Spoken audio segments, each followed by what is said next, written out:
5:37 Nashville's Morning News on Super Talk 99.7 WTN. Time for the gang of three Amigos. Ken's here. Good morning, Ken. Good morning, boy. Chance. Johnny's here. Good morning, Johnny. Good morning, gentlemen. I'm Dan. Now, Johnny, people are asking me, on the Super Talk TV, you have titled today's broadcast something which I quite frankly don't understand. So can you explain to me what it is, what it says and what it is, what it means? What it says is, because this is known as Hump Day.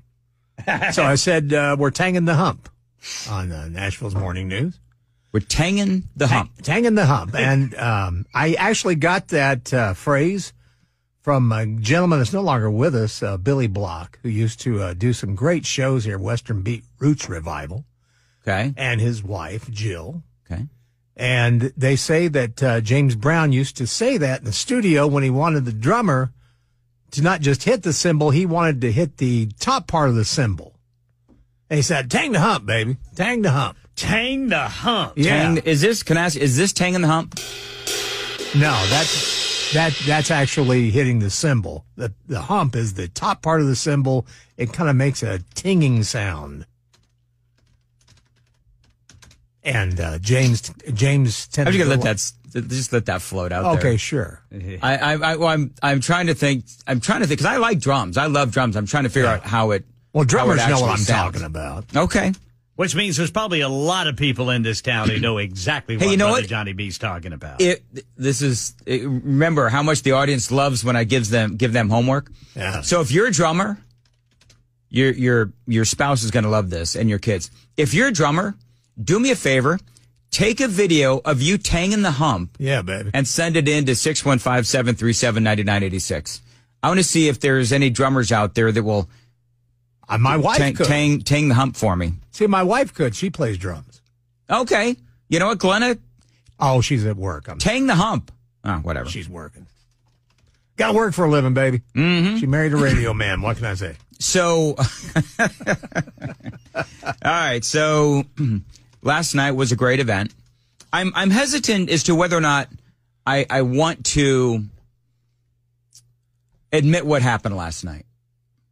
Well, I think you should testify, Brother Mandus. Yeah, tang the hump. Yeah, tang the hump, baby. I'm going to tang the hump. It's time to tang the hump, Dan. Testify in front of your brothers and sisters. Make it crawl, baby. Make it crawl. How? Yes. My zipper was down. Well, that's... Well, Dan Mandus. Boy, that people got there. Yeah. What was that, kid? That's what tang the hump. My zipper. Listen, there was no hump tanging last night. It was just... It's not for lack of trying. Trust me on that one. Apparently not. Brother Dan, you put yourself out there and probably just hit a home run. Now, here's the great thing, though, is that my shirt was long enough. I had one of the new WTN shirts. Yeah. Oh, and they got me a large, and I'm more of a medium kind of a guy. So it hung on me a little bit. Thank God. Well, I don't know if I'd use that phrase. Yeah. You are, or maybe you should. You're in a minefield right now, Yes, Brother Dan. You really are. So I am on stage, of course. Yeah. And then I get up. I say hello to some folks at home. I go to the bathroom. And I realize that my zipper's down. Hello. And it's been down for I have no idea how long. Did you stop at the Dollar Tree to get some gum? No, I didn't, but I could have used that gum to keep my zipper up. Yeah. So I don't know if I forgot to. Maybe the zipper's malfunctioning, Brother Dan. I don't know. Maybe my brain's malfunctioning. All right, may have a mind of its own. Now, here's the great thing. We get accused of that. Yes, we do. Again, there's proof positive right there. Gave them more than their money's worth, Dan Mandus. Well, not quite, but anyway. So luckily, again, my shirt was down. Now, here's the question. Couple of things. All right. Number one. Yeah. I can't be the only one that has happened to. Obviously, that is one of the classic, oh, my God, did you see what happened to this person? Or, oh, my gosh, I did this. So, Johnny, zipper down, that's happened to you, yes, no? Oh, sure. In fact, one time when I played music, I was... okay. Luckily, my guitar covered it. right. But yeah, my zipper. Ken, zipper down, yes or no? What about it? Have you ever, has that ever happened to you? Oh, yeah. Yeah, in fact, people have had to tell me. See, that's the thing. Would you rather, as I'm wading into the crowd last night, I wonder if people were like, who's going to tell Mandis that his zipper's down? Well, fortunately for you and me, Dan, we're so short, they can only see the top of our heads. Well, at least you didn't have boogers. Yeah. Which is worse, boogers or hangers or zippers down? Hangers. Definitely hangers. And please, if you're a friend and you see a hanger, help your friend out. Tell him, hey, man, you may want to grab that. Yep. Absolutely. Go to the restroom. And unless your buddy's bragging about how many chicks he's going to pull at the swimming pool. Yeah. Because that happened one summer. Oh, really? Yeah, this friend of mine, man, he was talking about it. Yeah, watch this. You know, he was going to go. He was going to go make it, if you will, with one of these girls at the swimming pool we went to. And my other buddy and I noticed he had a line coming from one of his nostrils all the way back to his left ear. And we just let him do it. Wow. And he was rejected resoundingly. well, I bet. And we laughed and laughed. Not a friend. Oh, hey, I love him. To this day, we're good friends. Really? You guys go back and talk about the good old days when you let him walk around hitting on chicks with a hanger? Yeah. Okay. Yeah, except this was much more than a hanger. Oh, really? Yeah. This was a trail. It was an atmospheric river. An atmospheric river? Now, you know my how goodness sometimes, gracious. when you're a kid and you're swimming, sometimes, things happen. Oh, sure. Yes. It's a good way to clear out the sinuses. Yeah, chlorine's good for that. Yeah, sure. That's pretty funny, though. He kept saying things like, nobody can resist this body. Oh, Lord. Was he being serious? See, I I say that sometimes, too, but I'm clearly kidding. Oh, man, we were, Like the other day when I was talking about, Dan cake. Yeah. When I go up to Amy and I say, hey, baby, want some Dan cake? Clearly I'm kidding. Because it's just a joke. Yeah. I don't have a cakey kind of body unless a cakey kind of body means I've eaten a lot of cake. Well, I've got a cakey kind of body that has yet to go in the oven. There you go.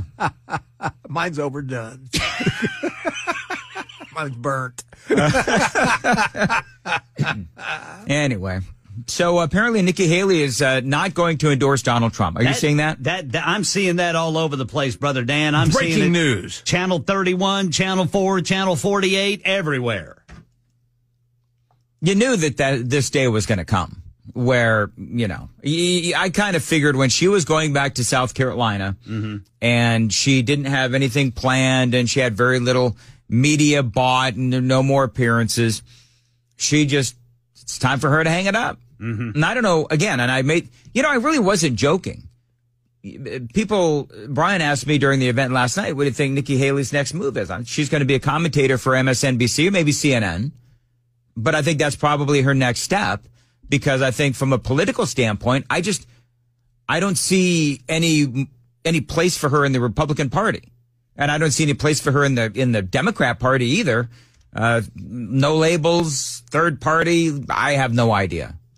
I don't know. She's not going to endorse Donald Trump, which means that she is breaking that pledge. Yeah. Remember what we said yesterday? Oh, yeah. Nikki Haley, the head of the Liar Liar Pants on Fire party, because she said that she would endorse the nominee, and she's clearly not going to do that. So she was not truthful.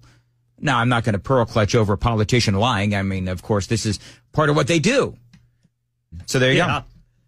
Yeah, it's like, sort of whatever. Anyway, so this is, Kenny says you guys were all great hosts last night. Well, there you go, Brother Dan. Yeah. Yeah. It was a big crowd. Great. Now, it was a big crowd. It was a great crowd. And, we had a lot of fun. And I always forget, a lot of people, we've talked about this before. A lot of people say, well, the 5 o'clock hour is like a warm-up hour. Man, there are so many people that I hear last night that say that they set their alarm to 5 o'clock. Wow. It's a lot of responsibility, man. My 5 cannot suck. No. That first segment, my consultant even once said to me one time, you don't always have to come out of the gate just guns blazing. You can ease into the show sometime. No. Sometimes. It's like, no way. No, sir. No. No, you come out guns blazing, baby. Yeah, that's right. Yeah, I can't really ease into much of anything, really. I try, even if I tried to do like a slow and easy kind of thing, I just can't do it. Got to bust down the wall. Got to tang the hump. Hey, you know what's crazy? Yes, sir. So my brother called me yesterday. Now, as far as I know, my brother has not heard me on the radio since, like, I was a traffic reporter in Los Angeles at the age of 20. Like, he's kind of oblivious to talk radio. He just, what do you do? Oh, okay, whatever. And he goes off. He listens. This is why I love my brother, and many reasons. He typically listens to, like, Bible verse podcasts in his car. Like, that's the kind of, person he is. Yeah. He called me up yesterday and he said, hey, you know that joke you told yesterday about who was Biden's puppeteer? That was really funny. And I was like, you listen to my show? And he said, yeah, I actually listened to your show. And I was shocked because he never listens to my show. Wow. Oh, that's it was crazy. And then he thought that it was, I said something. You ever, when people talk to you about the show and they mention specific things and you don't remember like half of what they tell you? All the time. Yeah. Like people say that all the time. Last night, people were bringing up things that I've done or we've done or whatever. And I don't even remember them because they fly out, they go out over the radio and then they're gone. Yeah. It's usually not planned. These segments are, they go off script really quickly. Well, that's the best radio right there. I think so. Are you sure that's the best radio? Yes, because sometimes I wonder. No, it is. It truly is. I mean, if, when I was with Phil Valentine, we used to get compliments all the time on stuff that was impromptu. That was the most memorable to everyone. You know what this segment is to me? Walking around with my zipper open on the radio version of that, because it's like you do things, you're saying things, and you have no idea how it's coming across. Exactly. If it's really dumb or really funny, I have no idea. By the way, I'm sorry this is a visual. Can you guys see this? I can, yes. You know what this is? I see Donald Trump's mugshot. Donald Trump's mugshot on a beer can. So one of the listeners yesterday brought me a gift. Awesome. And it's mugshot beer. They say it's 100% American beer, conservative dad's revenge, limited edition, and it's Trump's mugshot. It's the greatest beer on the planet. The best. The very best. Let's have one. Don't forget. Let's have a couple. Whenever you do that, by the way, you got to do the accordion hands of Donald Trump. That's part of what you need to do. That's right. So from what I understand, because I was going to, hang on to this as like a collector's item, but I guess somebody said this is an IP, some sort of a beer. And so if you don't drink it, IPA. So it will like explode or something. I don't know. Is that true with IPAs? If you don't drink them, they just explode? I guess. I usually drink them. No. They don't sit around too long at the Weaver household. Well, anyway, so since that is the case, that you actually have to drink these or they'll apparently explode, I am going to share my beer with you two. So you will each get, we'll each get two. Excellent. It's a 6-pack. How about that? I'll get two, you'll get two, and Weaves will get two. Wow. We're going to share a sixer. Yeah, baby. Yes, we will. Then and we're maybe, going to go out and tang the hump. Yeah, we are. Not if my wife has anything to do with it. Well, honey, the zipper's open, so. Honey, the zipper's open, and I've got Trump beer. What more do you want? Big night. I'm drunk on Trump. Yeah, that's right, baby. I'm tanging the hump, drunk on Trump. I'm ready to go. See, this might be one of those moments where we really don't know how this is coming across over the radio. I'm sure some people probably hate it. I'm sure there are. So anyway, Nikki Haley's dropping out today. Yeah, and they found naked pictures of Prince Harry. Really? You seen this? No. Oh, it's party girl Carrie Royale. She is threatening to sell never-before-seen photos of Prince Harry, and there are a few of them here. Oh, boy. I got this from The Sun. Oh. That she said she's vowing to post them on her OnlyFans adult subscription site. Oh, snap. And I have some nice pictures of him in the buff. He was partying. He was drunk in Las Vegas. This is that famous Vegas trip. Oh, yeah. Oh, in fact, the goodness. cover of the Sun said, "There it is." Yeah. And it shows Harry covering up the vitals Yeah, with some it's- girl behind him. It's air as in H-E-I-R. Right. There it is. Oh, my goodness. Wow. Hey, Megan. All right, now, is this against the law? What? Can she do this? She can. Oh, yeah, It's she like can. revenge porn. Well, this is UK. Is that in UK? Yeah, that's right. So I don't know what the laws are in the UK, but I mean, revenge porn is, well, at least it used to be. I don't know if it still is, but it's legal. I mean, if you knowingly take a photograph and you send it or you pose for it, and then suddenly it ends up on the World Wide Web years later, I mean, that's, from what I understand anyway, I think that's perfectly legal. Could this be AI? That's the other thing. It could be AI. But she claimed that he had been drinking all day. Yeah. And was starkers playing air guitar with a pool cue before having a game of strip billiards with his female guests. I dare say, let's have some strip billiards. That's just Randy. He was starkers? That's what they say over in the Starkers? UK. They say starkers for when you're naked. All right. Down in the South, they say naked. Well, listen, I'm gonna let you guys do the research on that one. Nah, it's all right. But, let's be honest. I mean, who of us hasn't posed naked with what is she? Did you say she was a stripper Yeah, After- Carrie Royale. after a game of strip billiards? Which, by the way, I would be naked after like 3 or 4 shots because I suck at pool. It's on the bucket list. Is it, Ken? You have fun with that. You could do that the same night that you get drunk on Trump And Tang the Hump. and Tang the Hump. Yeah, yeah.